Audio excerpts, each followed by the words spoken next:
இன்னைக்கு கிரீன் பண்ணுக்கு எவ்வளவு வரி போடுறீங்கன்னு கேட்க கூட உரிமை இல்லாத நிலை உருவாகி இருக்கு. இந்த சூழல்ல மாநில சுயாட்சி வென்றெடுப்பதற்கான ஒரு அறிவிப்பு தான் இந்த பவள விழா செய்தியாக நான் சொல்ல விரும்புகிறேன். குறைவான நிதிவளம், அந்த நிதிவளத்தை கொண்டு நம்மால இவ்வளவு சாதனைகளை செய்ய முடியுதுன்னா, முழுமையான நிதிவளம் கிடைச்சா தமிழ்நாட்டை எல்லாத்திலையும் சிறந்த மாநிலமா மாற்றி காட்ட நம்மால் முடியும் எல்லாம். எனவே இதையெல்லாம் அதிகாரமும் கொண்டவைகளாக மாநில அரசுகளை மாற்றுகிற வகையில அரசியலமைப்பு சட்டத்தில் திருத்தம் கொண்டு வர முயற்சிக்கும் சட்ட முன்னெடுப்புகளை திராவிட முன்னேற்ற கழகம் நிச்சயமாக உறுதியாக செய்யும்.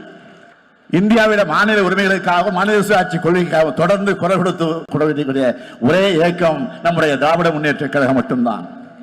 ஏன்னா எப்பவும் நாமெல்லாம் மக்களோட மக்களா இருக்கோம், மக்களுக்கு உண்மையாக இருக்கிறோம். அதனால மக்கள் எப்பவும் நம்மோடு இருக்காங்க. மக்களும் நாமாலும் ஒன்னா இருக்கிறதுனால வெற்றி நம்மோடு இருக்கு. நின்ற தேர்தலில் எல்லாம் வென்ற தலைவர் நம்முடைய தலைவர் கலைஞர் அவர்கள். உங்களால நான் தலைமை பொறுப்பில் உட்கார வைக்கப்பட்டு எதிர்கொண்ட எல்லா தேர்தலிலும் நாம் வெற்றி பெற்றிருக்கிறோம். நான் என்றால் தனிப்பட்ட ஸ்டாலின் அல்ல.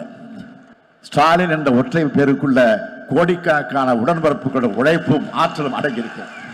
இந்த வெற்றிகள் எல்லாம் உங்களுடைய உழைப்பால், உங்களுடைய தியாகத்தால், உங்களுடைய செயல்பாடுகளால், உங்களுடைய நடவடிக்கைகளால் கிடைச்சிருக்கு. அது சாத்தியமாச்சு.